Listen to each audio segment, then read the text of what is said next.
কিরে হালারপু কি দেখিস? চোখ বড় করে কি দেখিস? সলিড পিস বাড়া বোঝা নাকি? কয় কি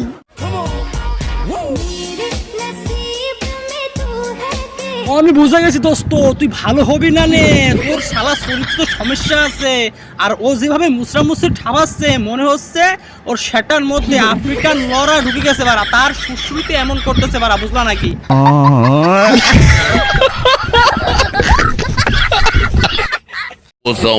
বিয়া করলে ভাই মেডিকেল করে করা উচিত। হ্যাঁ ও ঠিকই বলছিস, উগান্ডার নাতি। এ ফিল্টার মারা কি ভুলে গেছিস নাকি বাড়া? তোর তো দেখা যাচ্ছে তো একেবারে মগাছেও খারাপ পারা, বুঝলা নাকি? বর্তমানে আবহাওয়ার যে অবস্থা 10 মাসে না 5 মাসে উপহার দেয়, ব্যাপারটা বুঝতাছস না? হ্যাঁ বুঝতে পারছি বারাত। আগে একটা কথা বল, তোরা আগে এমন কালা কেন যাইতে কালা? আর শোন একটা কথা বলি, ওই যে আছে না কালা বাড়া ইমার্জেন্সি ফেয়ার এন্ড লাভলি, বুঝছিস নাকি? ওটা ঘষে আগে একটু ক্লিয়ার হয়, একটু ক্লিয়ার পর্দা হয়, তারপর নয় ভাবতে পারবি, বুঝলা নাকি?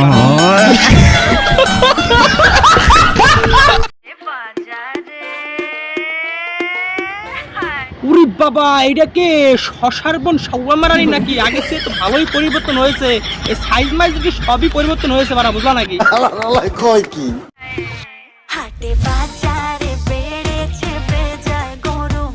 ও যাই হোক বাড়া, কালকে আমি বিরিয়ানি খেতে বসেছিলাম বাড়া, ভুলে শশা নিয়ে ফেলেছি। তারপর মনে পড়লো এই শশা তো কারো কালার সব্বর করতে গেছে বাড়া, তার জন্যই ছুঁয়ে দিলাম বাড়া, বুঝলা নাকি?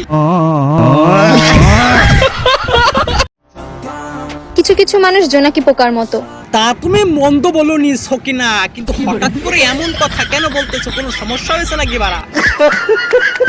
কারো একটু ভালো দেখলেই পিছন জ্বলে। না, ওটা পিছন জ্বলা হবে না, ওটা হবে হচ্ছে কালোয়া থেকে সাদা হওয়ার বাড়া ইমার্জেন্সি ফেয়ার এন্ড লাভলি, বুঝলা নাকি বাড়া? যেটা তোমার সবচেয়ে প্রয়োজন, বুঝলা? বুঝলা নাকি?